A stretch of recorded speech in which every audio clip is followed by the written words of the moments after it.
Assalamualaikum warahmatullahi wabarakatuh. Salam sahabat Jundu Channel dimanapun berada. Alhamdulillah semoga senantiasa dirahmati Allah Subhanahu wa Ta'ala. Kembali lagi bersama Ana Dairawi tayangan Jundu Channel pada program kisah-kisah teladan atau kisah lainnya tentunya bermanfaat buat semua sahabat Jundu.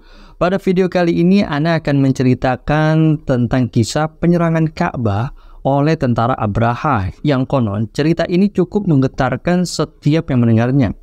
Bagaimana tidak, kisah di saat kelahiran Nabi Muhammad SAW, Abraha dengan ribuan tentara gajahnya ingin menghancurkan Ka'bah yang diyakini oleh semua umat adalah tempat yang sangat sakral atau keramat. Dahsyat luar biasa. Nah kemudian ketika mau dihancurkan, datang pertolongan Allah Subhanahu wa Ta'ala yang melindungi Ka'bah dengan tentara langitnya, yaitu melalui burung hudhud yang membawa bara api neraka. Dahsyat luar biasa, Masya Allah. Seperti apa kisahnya mulai dari latar belakang penghancuran hingga kejadian lengkapnya? Tetap stay tune di Jundu Channel, dan sebelum lanjut, bantu channel ini dengan like, share, komen, dan subscribe bagi yang belum.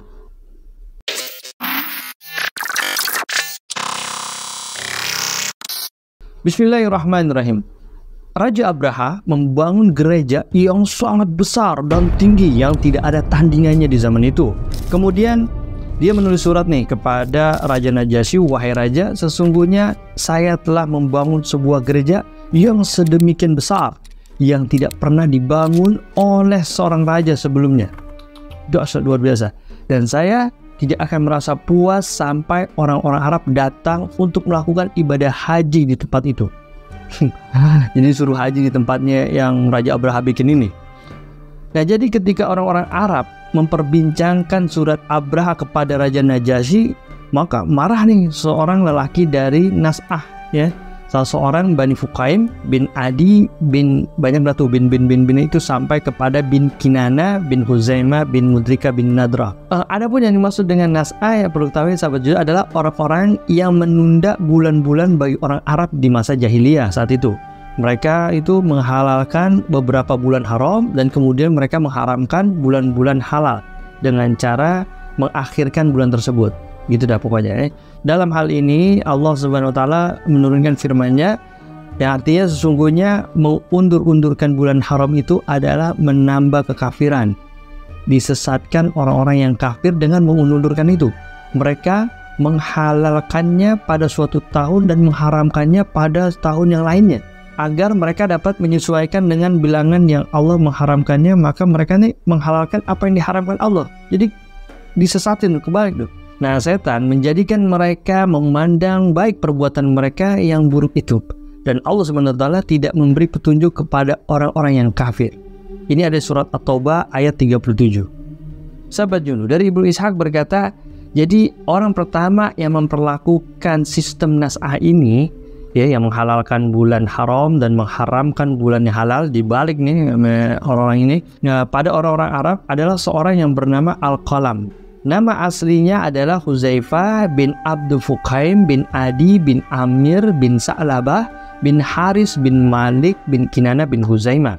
Nah kemudian dilanjutkan tuh oleh anaknya yang bernama Abbad bin Huzaifah. Udah begitu dah sistemnya nih, parah nih zaman dahulu tuh. Kemudian setelah Abbad dilanjutkan oleh Qala bin Abbad, kemudian dilanjutkan lagi tuh oleh Umayyah bin Qala, lalu dilanjutkan lagi Umayyah bin Auf, lalu dilanjutkan oleh Auf, Abu Sumamah, Junada bin Auf. Nah inilah orang terakhir yang memberlakukan sistem ini. Dan ini di zamannya inilah munculnya Islam. Dahsyat luar biasa, Masya Allah. Namanya jahiliyah ya, dibalik-balik. Nah sahabat Jundu, kita tahu kan tadi bahwa Raja Abraha ini menginginkan orang-orang berhaji ke tempatnya. Nah ternyata Al-Kinani datang ke sana nih, hingga bertemu tuh dengan bangunan yang besar itu, di katedral lah bahasanya, yang dibuat oleh Raja Abraha. Kemudian Kinana ini duduk di sana. Nah kemudian dia buang air di sana tuh. Lalu setelah melakukan perbuatan itu, dia keluar sampai dia balik lagi tuh ke negeri Arab. Luar biasa. Datang cuma buang air besar doang lah. Nah kemudian Al-Kinani ini ketahui nih dan dilaporkan kepada Raja Abraha. Maka Abraha ini berkata, siapa yang lancang melakukan ini? Lalu jawab oleh orang tersebut, ini dilakukan oleh seorang laki-laki penduduk Arab dan ahli bait, tempat di mana orang Arab naik haji di Mekah. Makin tegang nih permasalahan. Nah setelah Abraham mendengar jawaban itu, maka langsung marah nih Abraha dan berkata, palingkan haji orang-orang Arab padanya. Di sini sahabat Jundu, kenapa Abraham marah? Karena ini sudah penghinaan, yang artinya bahwa katedral ini tidak layak dijadikan tempat ibadah haji bagi mereka. Ya, ini yang dilakukan oleh Kinana. Jadi kayak semacam pelecehan lah. Makanya Abraham ini marah banget. Nah, Abraham murka besar nih, dan dia bersumpah untuk berangkat menuju Baitullah hingga menghancurkannya. Inilah asal muasalnya nih. Lalu dia diperintahkan pada orang-orang Habasyah berangkat. Mereka segera tuh siap-siap dah tuh, bersiap siaga. Lalu Raja Abraham pun berangkat. Ya, berangkat. Nah, dia berangkat itu dengan menunggang gajah. Nah, kabar keberangkatan Abraham ini sampai ke telinga orang-orang Arab. Mereka pun merasa sangat ketakutan dan mereka beranggapan bahwa apa yang dia niatkan adalah sangat serius. Nah, jadi ketika mereka mendengar bahwa Raja Abraham berencana untuk menghancurkan Ka'bah ke Baitul Haram, maka salah seorang tokoh dan salah seorang raja di Yaman datang tuh nemuinya. Dia bernama Zunnafar. Maka dia pun memanggil kaumnya dan orang-orang yang simpati padanya dari seluruh Arab. Jadi disiapin pasukannya. Untuk apa? Untuk memerangi Raja Abraham dan tentaranya. Dasar luar biasa. Jadi ceritanya Zunnafar dengan beberapa kabilah orang Arabnya berencana untuk menghadang Raja Abraham dan tentaranya. Kemudian sahabat Junub, maka ada orang-orang yang meresponnya, merespon seruan perang itu, dan dia segera menghadapi Abraham dan memeranginya. Dahsyat. Jadi sahabat Jundu sebelum sampai kepada ke Baitullah, jadi udah ada yang memerangi tentara Abraha. Tapi karena kekuatannya yang sangat besar, Raja Abraha dan tentara bala tentaranya sangat kuat banget. Akhirnya Zunnafar dan bala tentaranya tuh kalah keok dah. Nah, Zunnafar ini akhirnya ditangkap dan dibawa pada Abraha sebagai tawanan perang. Nah, ketika Abraha mau membunuhnya mau dibunuh nih Zunnafar. Zunnafar berkata kepada Abraha, wahai raja, jangan engkau membunuhku, jangan engkau membunuhku. Semoga keberadaanku bersamamu lebih baik daripada aku dibunuh. Maka Abraha membiarkan Zunnafar untuk hidup. Dia hanya dipenjara dan tetap dibelenggu. Tangannya dibelenggu dibelenggu sama Raja Abraham. Sahabat Jundu, Abraha ini dikenal sebagai seorang yang santun dan sabar. Jadi nggak begitu buru-buru. Kemudian Abraham melanjutkan perjalanannya sesuai dengan tujuannya semula. Lanjut berangkat lagi. Tuh, tadi pertama tuh udah dihadang sama Zunnafar dan tentaranya. Nah, ketika dia sampai di kawasan Kas'am, dia dihadapi oleh Nufail bin Habib al-Kas'ami, bersama dengan dua kabilah Kas'am, Syahran dan Nahis, dan orang-orang lainnya tuh yang mengikutinya. Dan seperti sebelumnya dikalahkan lagi oleh Abraha dan dia dijadikan sebagai tawanan dan tahanan perang. Dia pun dibawa kepada Abraha. Nah, ketika Abraha ingin membunuhnya lagi nih, Nufail berkata padanya, wahai raja, janganlah engkau membunuhku, karena aku bisa menjadi petunjuk jalan bagimu ke negeri Arab. Lumayan kan? Jadi ada penunjuk arahnya. Kemudian dilanjutkan lagi oleh Nufail, inilah kedua tanganku sebagai jaminan bahwa dua kabilah Kas'am, Syahran serta Nahis menyatakan tunduk dan patuh. Maka Abraha pun seperti biasa, karena orangnya sabar dan santun, membiarkan dia pergi sebagai petunjuk. Jadi dia ada di depan untuk petunjuk jalan ke negeri Arab. Sahabat Jundu, sudah dua pasukan yang menghadang pasukan Abraha namun gagal dan menjadi tawanan perang. Dahsyat luar biasa, Masya Allah. Pasukan seperti apa nih Raja Abraha dan bala tentaranya? Hampir dua pasukan udah kalah. Kemudian ketika melewati Taif, pasukan Abraha lagi-lagi ada yang menghadang nih, yaitu oleh Mas'ud bin Mu'attib, bin Malik bin Auf bin Saqif. Itu bersama dengan orang-orang Saqif.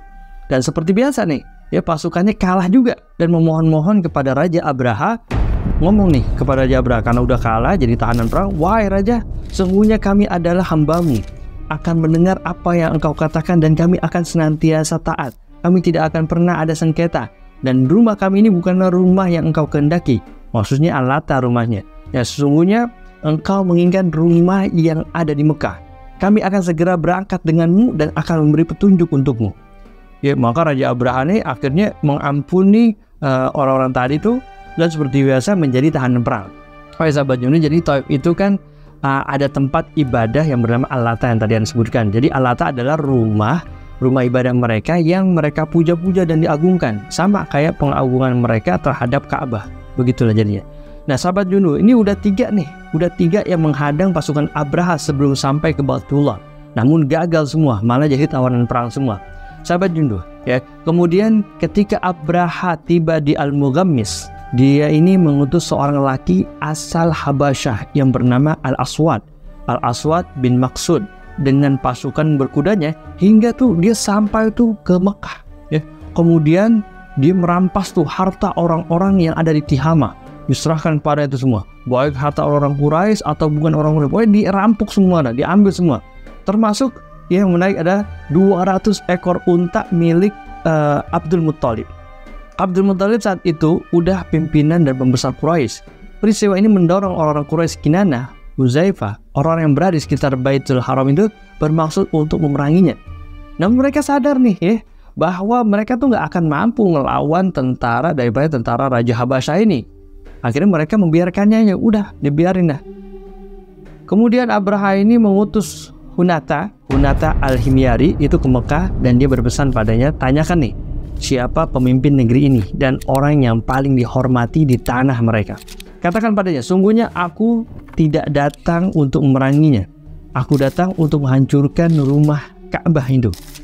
Jika mereka nggak menghalangi kita semua nih untuk perang, maka tidak perlu menumpahkan darah. Ini kata Raja Habasyah kepada Hunata ini. Jika dia tidak menginginkan perang, maka bawa dia kepadaku. Maksudnya disuruh menghadap Raja Abraha. Ini dipanggil tuh. Akhirnya nih, ya, Hunata sami'na wa ta'na, ambil rajanya kan. Akhirnya jalan tuh. Ya, dia datang ke Mekah dan bertanya tentang pemimpin Quraisy dan junjungan mereka, ada pokoknya yang pemimpin-pemimpin. Maka dikatakan pada mereka semua, dia adalah Abdul Muttalib bin Hashim bin Abdul Manaf bin Qusay. Maka Hunata pun menemui daripada Abdul Muttalib ini. Dia mengetahukan apa yang diperintahkan oleh Abraha yang tadi sampaikan. Akhirnya Abdul Muttalib berkata nih, demi Allah, kami tidak menginginkan perang. Kami tidak memiliki kekuatan untuk melakukan itu semua, kata Abdul Muttalib. Ini adalah Baitullah Al-Haram dan rumah kekasihnya Khalilullah Ibrahim alaihissalam. Jika dia melindungi, maka itulah rumah dia dan haramnya. Dan jika dia membiarkannya, maka demi Allah kami tidak memiliki kekuatan untuk membelanya. Akhirnya Abdul Muttalib udah pasrah aja udah. Hunata berkata, kalau begitu berangkatlah engkau bersamaku untuk menemui Raja Habasyah, karena dia telah memerintahkanku untuk membawamu padanya.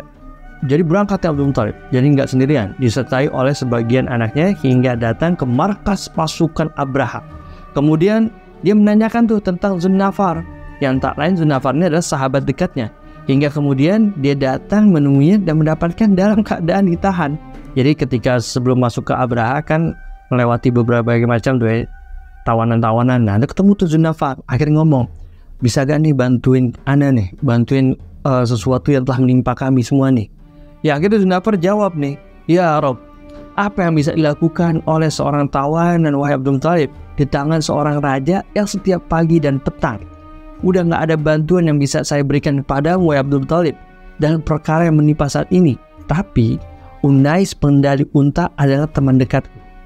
Aku akan kirim surat kepadanya dan aku ceritakan tentang dirimu sambil aku minta hakmu. Aku akan memintanya agar dia meminta izin untukmu untuk bisa bertemu dengan sang Raja Habasyah. Lalu kau ungkapkan tuh apa yang engkau inginkan. Jika dia bisa, dia akan memberikan pembelaan untukmu.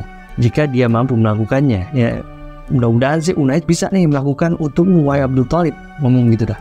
Akhirnya Zunnafar nih nemuin Unais dan berkata padanya, sungguhnya Abdul Muttalib adalah pimpinan kaum Quraisy dan pemilik kafilah Mekah.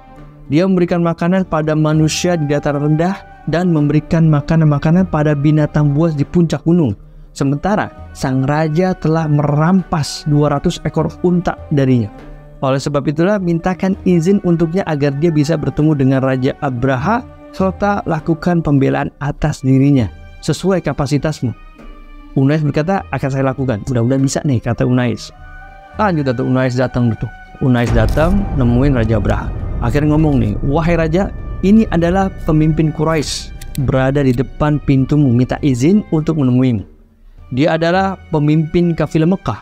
Dia memberi makanan pada manusia di dataran rendah dan memberi makan binatang buas di puncak gunung. Maka berilah izin padanya untuk masuk menemuimu. Lalu mengatakan apa yang dia mau dan berbuat baiklah padanya. Abraha akhirnya mengizinkan Abdul Muttalib untuk masuk. Luar biasa. Jadi Unais ini bisa bahasa Arab ya. Nah sahabat Jundu, dari Ibnu Ishaq berkata nih, Abdul Muthalib adalah seorang lelaki yang paling tampan saat itu dan paling mulia dan sangat berwibawa. Tatkala Abraha melihatnya, dia menghormatinya, mengagungkannya dan memuliakannya. Raja Abraha menyuruhnya duduk di bawah karena dia tidak suka ada orang-orang Habasyah melihat duduk bersamanya. Ya malulah masa dia duduk di sejajar sama raja. Oleh sebab itulah Raja Habasyah turun tuh dari singgasananya. Kemudian dia duduk di atas karpet, lalu dia dudukkan tuh Abdul Muthalib di sisinya. Jadi ngobrol berdua tuh, dahsyat luar biasa. Abraha berkata kepada penerjemahnya, katakan padanya, apa keperluannya? Maka penerjemah itu mengatakan apa yang diperintahkan Raja Abraha. Abdul Muthalib menjawab, keperluanku hanyalah sang raja bisa mengembalikan 200 ekor unta yang dia rampas dariku. Jadi permintaan Abdul Muthalib cuma itu. Saat Abraha diberitahu apa yang diinginkan oleh Abdul Muthalib, maka Raja Abraha berkata, saat aku melihatmu, aku demikian kagum padamu. Namun semua itu memudar ketika engkau mengatakan apa keperluanmu padaku. Apakah engkau lebih mementingkan berbicara padaku tentang 200 ekor unta yang aku rampas, sementara engkau membiarkan rumah Baitul Haram itu yang merupakan simbol agamamu dan simbol agama nenek moyangmu, di mana aku kini datang untuk menghancurkannya. Hebat ya, Raja Abraha itu terkesima dengan wajah Abdul Muthalib. Dia belum tahu ya kan, Abdul Muthalib adalah kakek Nabi Muhammad SAW. Yang jelas ya, punya cahaya dari cucunya ya kan, Nabi Muhammad SAW. Kemudian sahabat Jundu, Raja Abraha ini sedikit heran dengan Abdul Muthalib. Kok bisa-bisaan nih pembicaraannya out of topic dah gitu. Ini kan daerahnya mau diserang, kok malah bahas untanya. Jadi agak kesel dan sedikit tersinggung nih Raja Abraha dengan permintaan Abdul Muthalib. Karena kan yang diharapkan Raja Abraha itu mungkin ini orang pasti minta pengampunan dan mohon-mohon agar tidak dihancurkan. Ya pokoknya begitu dah ya. Ya salam, lanjut ke cerita. Lalu sahabat Jundu, Abdul Muthalib menjawab, wahai Raja, sesungguhnya aku hanyalah penguasa unta-unta itu, sedangkan rumah ini adalah Tuhannya yang akan memberikan perlindungan. Lalu Abraha berkata dengan sombong, tidak mungkin dia memberikan perlindungan dari seranganku. Lalu Abdul Muthalib berkata lagi, ya terserah engkau, mau hancur-hancurin terserah. Yang pasti itu ada yang punya, ada yang milikin. Nah sebagian ilmuwan sahabat Jundu berpendapat bahwa ketika Abdul Muthalib datang menemui Raja Abraha, ya tatkala ada utusan Abraha yang bernama Hunata, itu ikut bersamanya Ya'mur bin Nufatsa bin Adi ya. Kemudian itu ada namanya Ya'mur bin Nufasa bin Ali bin Kinana. Nah saat itu dia adalah sebagai pemimpin Bani Bakar.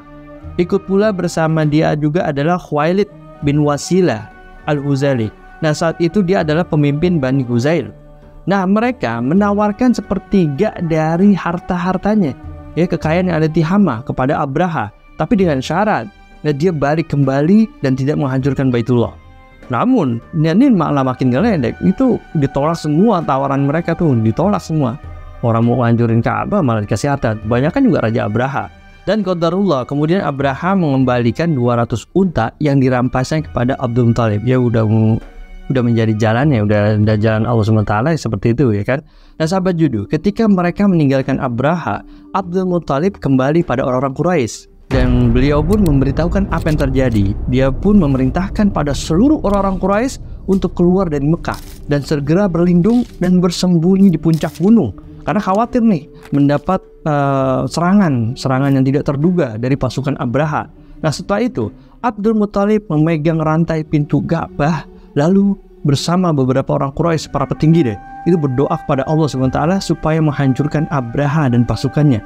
Nah sambil berpegang pada rantai pintu Ka'bah, ya di pintu Ka'bah itu si Abdul Muthalib ini berkata, ya Allah, sesungguhnya seorang manusia telah menjaga tempat tinggalnya, maka jagalah rumahmu.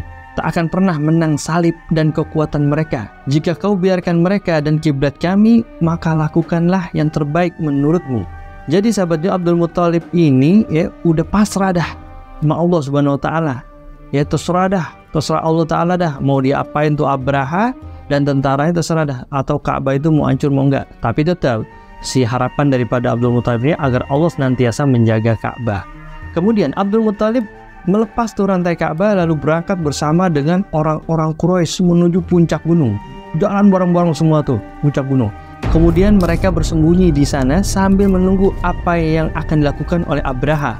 Kemudian terlihat tuh mereka lagi ngatur strategi, ngatur dan lain-lain tuh. Pokoknya terlihat tuh dari jauh ancang-ancang mau menghancurkan Ka'bah.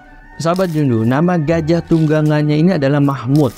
Makanya yang terkenal tuh kalau Raja Mamut, Gajah Mamut. Gajahnya besar, Gajah Mamut nih. Abraha sudah bertekad bulat dah pokoknya untuk menghancurkan Baitullah ini.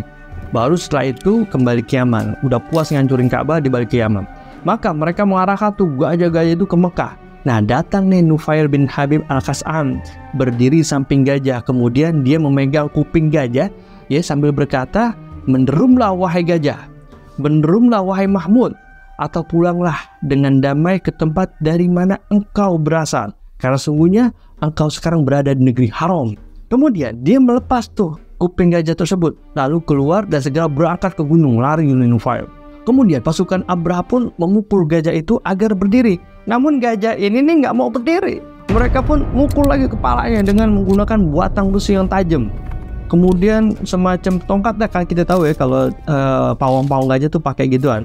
Semacam tongkat yang ujungnya bengkok agar dia bisa berdiri. Kemudian ditusuk dari bawah perutnya.